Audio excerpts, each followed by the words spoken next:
Picture this intersection of elements for a moment. You have an impoverished boy living in Afghanistan. Yeah. You have a tragic road accident in the country of Georgia, a Thai pulmonologist working in the United States, a Buddhist monk, and, like, of all things, an artificial intelligence. I mean, it sounds like the setup to a highly experimental, globe-trotting mystery novel. Yeah. Or maybe just a glitch in a random word generator. Right. I thought the exact same thing when I first looked at the sources for this deep dive, but it is entirely real. Yeah. And our mission today is to unpack this seemingly impossible intersection, because we are going to look closely at a really fascinating transcript of a conversation from August 6th, 2026. It's an actual exchange between a Thai Buddhist monk and an AI, and we're going to use their conversation to explore a massively viral human interest story. But more importantly, we'll uncover how incredibly ancient philosophical concepts, things like karma, merit, and spiritual intention, apply perfectly to our modern, digital, everyday lives. And I think what makes this source text so compelling is how it bridges two worlds that we usually, keep completely separate. Right, totally. You have thousands of years of ancient religious mechanics colliding with modern digital infrastructure. So what begins as a simple but very tragic viral news story, it transforms into this masterclass in human connection. Yeah, it really does. It kind of forces you to look at the internet, not just as this cold network of fiber optic cables and data servers, but as a literal functioning network of human intention. Okay, let's unpack this. Because to understand why a monk is talking to an AI about karma in the first place, we have to start with the core narrative that set this entire chain of events into motion. Right. The catalyst. Exactly. It begins with a late Thai travel YouTuber who went by the name Hlun Solo. Hlun was filming in Afghanistan when he met a local boy named Tufas, who's also known online as Nazatala or Nasatala. The dynamic between the two of them, if you watch the footage, was immediately striking. Yeah, it wasn't typical at all. Not at all. Tufas wasn't just like a bystander caught on camera. He eagerly volunteered to be Hlun's local guide. He led this foreign traveler away from the bustling local market and just invited him straight into his family's incredibly humble home. Wow. He offered immense hospitality, despite the fact that his family was living in deeply impoverished circumstances. And during the time they spent together, they naturally started sharing their lives and their dreams. And Tufas confided in Hlun that despite the overwhelming poverty surrounding his family, he had this burning specific ambition. He wanted to study hard, beat the tremendous odds stacked against him, and become a doctor. And he wanted to do this specifically so he could help his own people in Afghanistan. I mean, that is a staggering dream for anyone, but especially for a child in that environment. Right, the resources just aren't there. Exactly. It requires immense resources that he simply did not have. But to understand why this particular dream struck such a deep chord with Hlun Solo, we kind of have to look at the YouTuber's own background. Yeah, let's get into that. Because Hlun wasn't just some wealthy tourist who was dropping into a developing nation for some quick views. He actually grew up as a rural kid in Thailand himself. And his own life was entirely transformed by something called the Chulalongkorn Rural Scholarship. I want to pause on that for a second, because I think the context there is crucial for people listening. Chulalongkorn isn't just any school. No, not at all. Yeah. It is the absolute pinnacle of the Thai educational system. Okay. It is Thailand's oldest, most prestigious university. You sort of think of it as the Harvard or Oxford of the country. Wow, okay. So for a kid from a rural, underprivileged background to secure a scholarship there, it is a monumental, life-altering event. It is a total moonshot. Right. Hlun understood firsthand the absolute power of an educational lifeline. Because when an institution hands you that ladder, it completely changes your trajectory and the trajectory of your whole family. Yeah. No. So when he looked at Tufas, he was undeniably seeing a reflection of his own early struggle. That makes total sense. And so, moved by that shared experience, the Hlun makes a promise to the boy. And he doesn't just offer vague encouragement like, keep up the good work. Right, it's not just thoughts and prayers. Exactly. It is a specific, concrete, multi-year promise. He tells Tufas that over the next 3 years, if the boy studies hard, and if he actually manages to pass the grueling entrance exams for medical school, but simply lacks the funds to attend, he should reach out. Yeah. Hlun promised to personally sponsor the boy's entire university education. Which is incredible. He essentially removed the financial ceiling from this child's life. He provided the exact same ladder that had once been provided to him. But then comes the tragedy that fractures the entire story. Yeah, this part is tough. It really is. Right. In late July of 2026, Hlun Solo passed away in a severe road accident in the country of Georgia. And for the Thai netizens who followed his content, the grief was obviously immense. But if you read through the comments from that time, there's this agonizing secondary layer of devastation. The viewers were acutely aware of this young boy in Afghanistan studying his heart out, completely unaware that his benefactor, his lifeline, was gone. And you could feel that in the source text. Yeah. The audience felt a profound sense of spiritual unease. Yeah. Because a massive, life-altering promise was suddenly left hanging in the void. The intention was still there, but the ability to execute it had just vanished. The best way I can visualize this for you, listening right now, is to think of a sent email sitting in your outbox, but your phone has zero internet connection. Oh, that's a great way to put it. Right, because the intention behind the email is beautiful. It's fully formed, it's addressed, it has the attachments, it's completely ready to go. Well, But without that crucial connection, how is it ever going to reach its destination? it won't. The promise is just trapped in a digital limbo. That analogy perfectly captures the structural failure of the situation. The infrastructure of the promise broke. Yeah. And a broken connection like that demands a router to fix it. Someone has to step in to complete the circuit. Otherwise, that intention just degrades in the outbox forever. So how does a trapped promise actually find its way out of the void? That brings us to the successor. Enter Dr. Tani, or Dr. Thani Thanya Varngvarn. He is a prominent Thai pulmonologist, a lung specialist who lives and works in the United States. And here is the deeply poetic part. He is a senior from Hlun Solo's alma mater. He also attended Chulalongkorn Medical School. It gives me chills, honestly.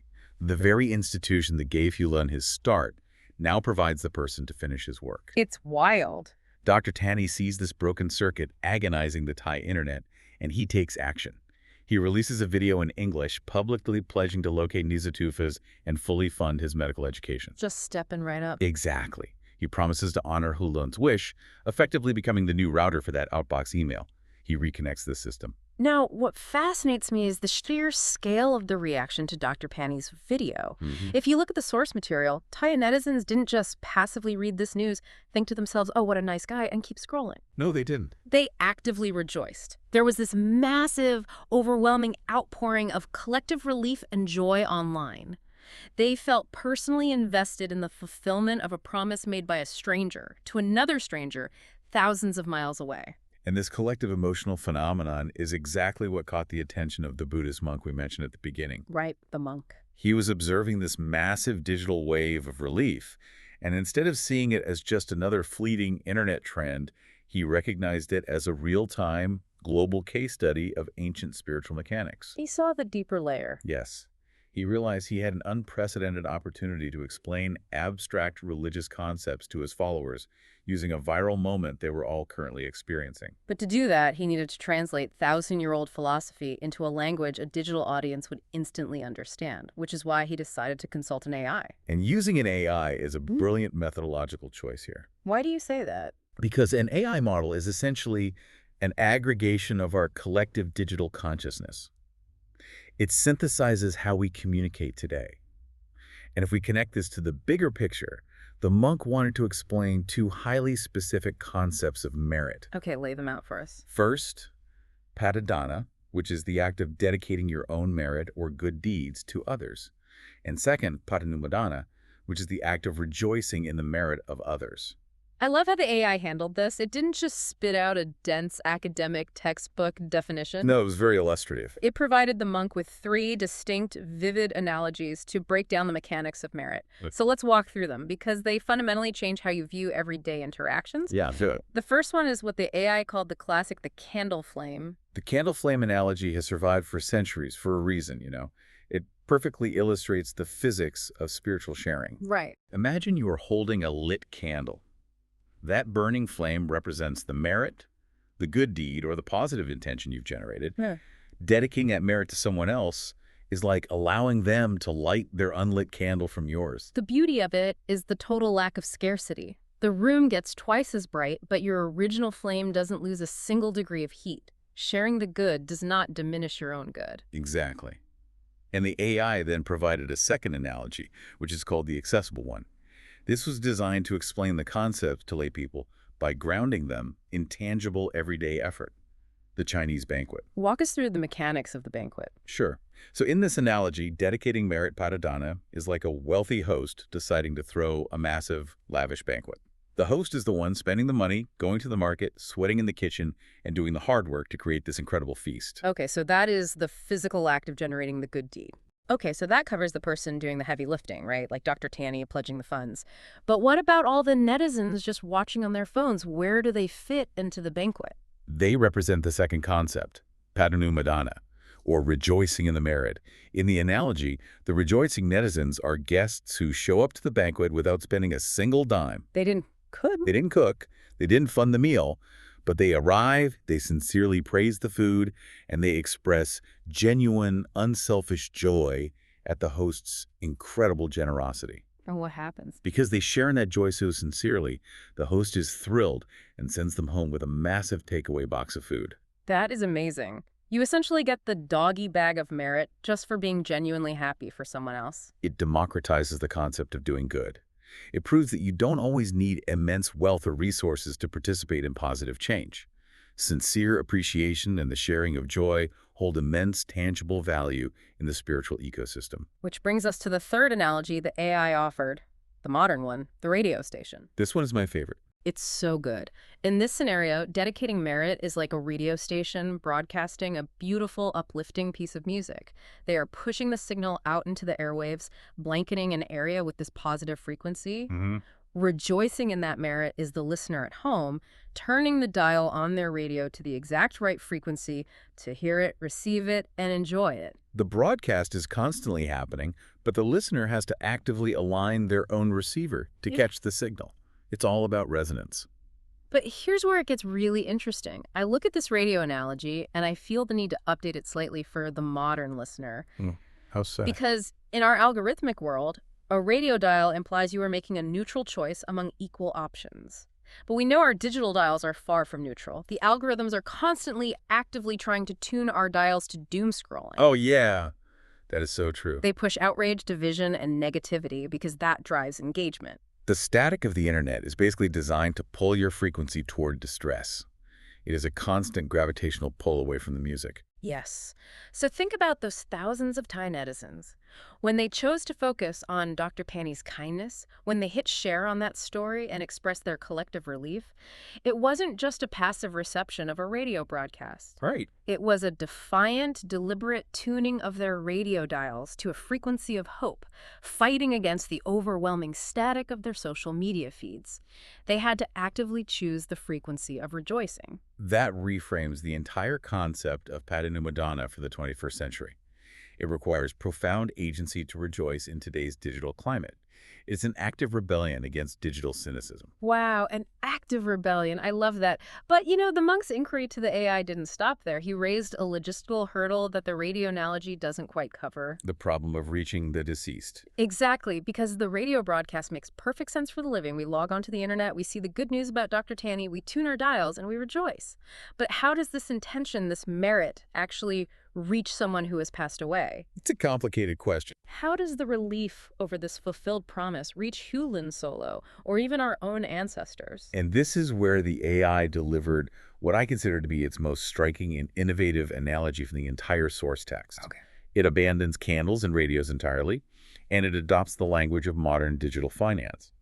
The AI compared dedicating merit to a deceased relative to initiating a massive international bank transfer. I am fascinated by the idea of a spiritual wire transfer. How does the AI explain the mechanics of this? Well, when a living person performs a good deed and dedicates it to someone who has passed, the living person's spiritual account is immediately debited. The merit is created and the funds leave their account. Okay, making sense so far. However, those funds don't just magically materialize in the deceased person's pocket. The AI explained that they sit in a pending status within the banking system. So they are essentially held in escrow. Exactly that. They're in a holding pattern. For the transfer to fully clear and reach the recipient, the deceased relative has to enter the OTP code, the one-time password. Wait, an OTP code, like when I try to log into my bank app? Exactly like that. So what constitutes a spiritual OTP code? How does a soul authenticate a transaction? The OTP code is the conscious act of acknowledging and rejoicing in the merit that was sent to them. The deceased individual must become aware of the good deed that was performed in their name, and they must feel genuine joy about it. Oh, wow. When they experience that joy, that is the equivalent of typing in the OTP. The transaction clears instantly, and the influx of merit elevates their state of being. The visualization of that is incredibly vivid, but it immediately makes me look for the loophole or, the potential point of failure in this spiritual banking system. What's the loophole you're seeing? Well, what if the deceased relative is in a realm or a state of existence where they simply cannot receive the OTP prompt? What if they haven't transitioned properly? Or they are entirely unaware of the world they left behind? Right. What happens to the transfer? Does all that good intention, all that incredibly hard-earned merit just evaporate into the void? The monk anticipated that exact vulnerability. And the AI responded by introducing the concept of the unspoiled scholarship. The unspoiled scholarship? How does that protect the transfer? Let's bring it back to the real-world story of Dr. Tanny for a second. He publicly pledged the money to fund Nezatufa's medical education. But remember, for a period of time, they couldn't actually locate the boy in Afghanistan. Right, there was delay. The money was pledged, the intention was formalized, but the receiver was unreachable. Did Dr. Tanny's money just vanish because the boy didn't immediately answer the phone? No, of course not. The funds sat safely in his American bank account. Exactly. The AI explained that the mechanics of merit work the exact same way. Undirected or unreceived merit is never lost. Okay. If the intended recipient cannot enter the OTP, the spiritual funds bounce back. But they bounce back in the form of noble wealth to the giver. Oh, interesting. It accumulates and solidifies within the person who made the dedication. Yeah. It remains perfectly safe, waiting in their account. And the moment the receiver is finally ready, or their state of awareness changes, that noble wealth is instantly available to be transferred again. Wow. Merit cannot be wasted. It is an unspoiled scholarship waiting for the student to arrive. That provides an immense amount of comfort. It suggests a universal architecture where no act of genuine goodwill is ever futile. Yes, exactly. Which naturally brings us back away from the theoretical mechanics of karma to the very grounded emotional reality of the boy in Afghanistan. Right, back to Nezatufas. Because the ultimate question of this entire saga is, how did Nezatufas actually enter his OTP? And this is where the source material reaches its emotional climax. Because eventually, the logistical hurdles were cleared and the news did reach Afghanistan. Nezatufas and his family were finally informed of Hlun Solo's tragic passing. And given the circumstances, you would fully expect them to be utterly crushed.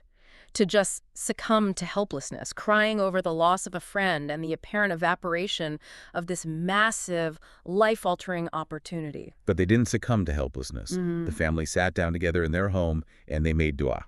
Which is an Islamic prayer of supplication and request. Yes. They sat and actively prayed, deliberately sending blessings and merit back to Hlun Solo's spirit. Oh, wow. In that moment of devastating loss, they didn't focus on their vanished scholarship.